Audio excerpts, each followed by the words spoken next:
Have you ever had one of those moments where, on paper, your life actually looks okay? Nothing terrible is happening today. The bills are paid, the kids are okay, your spouse loves you, work isn't falling apart either. And yet, your body is acting like something terrible is just around the corner. Your brain is already scanning for the next problem, the thing that could go wrong, the next email, the next bill, the next conversation, or the next what if. If that sounds familiar, I want you to know something. I don't think you're broken. And I don't think you're just an overthinker. I think there's a good chance you've been surviving for so long that survival has just started to feel like your personality. Welcome to the Limitless Health Podcast, the place where you break free from the symptom-chasing cycle and step into your power. I'm your host, Kate McDowell, certified holistic nutritionist and hypnotist, here to guide you beyond quick fixes and into the root cause of what's really going on in your body. If you've ever felt dismissed, stuck, or like you're doing everything right and still not getting better, you're in the right place.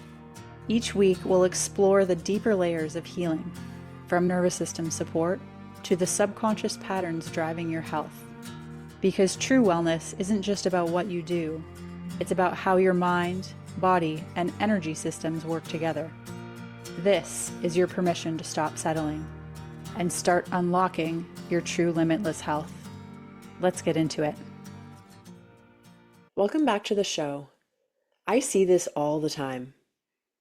People come to me believing that they have an anxiety problem, or a motivation problem, or a confidence problem. They tell me things like, I just can't seem to relax. I don't know why I keep spiraling. I know what to do, I just can't seem to do it.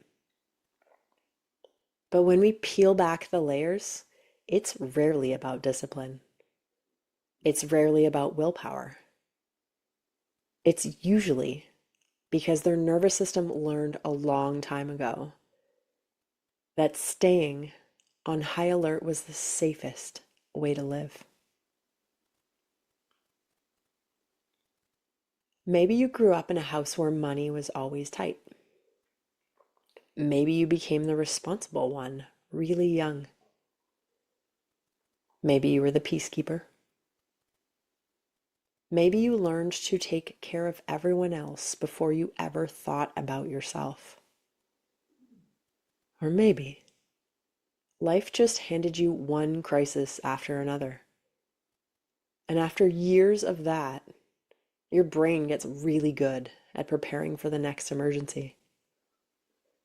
The problem is, nobody ever tells your nervous system the emergency is over. So even when life starts getting better, your body doesn't believe it. One of the saddest things I hear from clients isn't actually I'm anxious. It's this: I don't even know what makes me happy anymore. That one gets me every time. Because happiness didn't disappear. It just got buried underneath responsibility. When you're constantly trying to keep everything together, there isn't a lot of space left for joy. You're so focused on making sure everyone is okay that somewhere along the way, you stopped asking whether you were okay. And then something interesting starts happening. You become incredibly capable. People describe you as dependable, strong, resilient, the one everyone can count on. From the outside, it looks like you're handling everything. But inside, you're probably exhausted. And it's not because you're weak.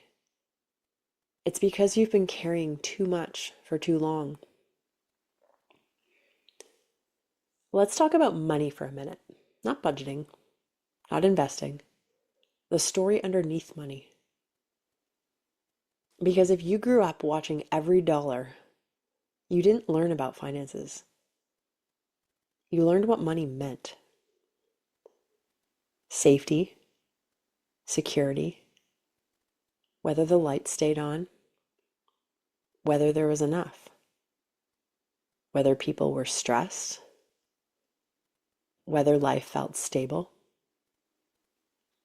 Now, fast forward 20 years, and maybe you're making more money than your parents ever did.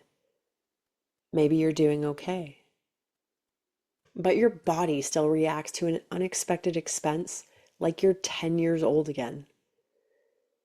Your conscious mind knows this isn't the end of the world, but your nervous system says we're in danger. That's why logic often doesn't work. You're trying to reason with a part of your brain that's trying to protect you. One of the biggest shifts I see in my clients happens when they start to realize something. They're not actually chasing happiness. They're chasing safety.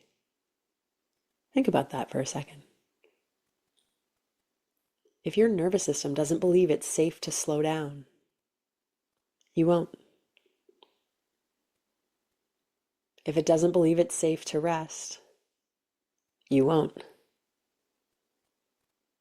If it believes you have to earn your worth by doing more, guess what?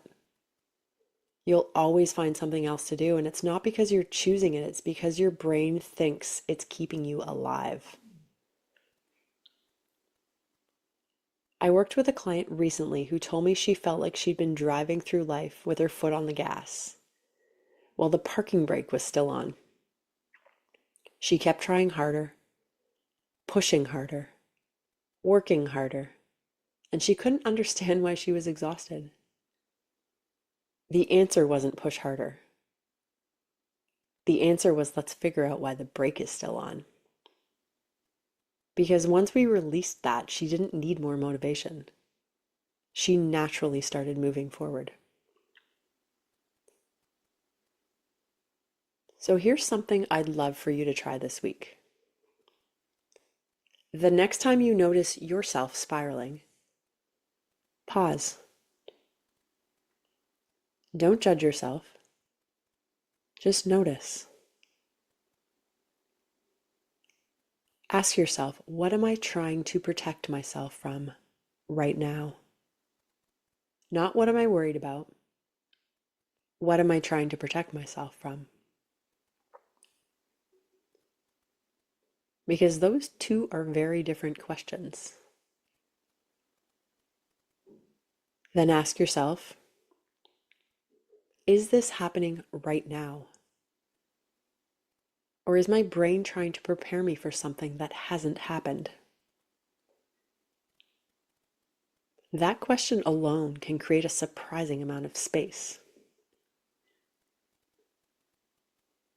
And here's one more thing. If your mind starts showing you picture after picture of everything that could go wrong, try something different. Imagine using your hands and taking those pictures and moving them farther away. Shrink them. Turn down the brightness. Imagine they're on a movie screen across the room instead of inches from your face. And then replace them with one picture. Not the picture of what you don't want, the picture of what you do want. Because your brain cannot move towards a future it never gets to see. I want to leave you with this. Maybe you don't need another planner. Maybe you don't need another productivity system. Maybe you don't need to become more disciplined. Maybe you've simply been surviving for so long that you've forgotten what living feels like. And if that's true, I want you to hear this. Survival is not your personality. It was a strategy. A strategy that probably helped you once, a strategy that got you through some really hard seasons, but strategies can change. You don't have to spend the rest of your life preparing for disasters that never happen. You get to build a life where peace feels familiar, where joy doesn't feel irresponsible, where resting doesn't make you feel guilty, and where you can finally stop surviving and start living. If this episode felt like I was describing your life, I'd love to hear from you. Send me a message and tell me what resonated most. And if you're ready to figure out the hidden pattern that's keeping you stuck in survival mode, book a free consultation with me. Together we'll uncover what's really keeping the parking brake on so you can finally move forward with the freedom that you've been looking for. Thank you for listening, and I will see you on the next one.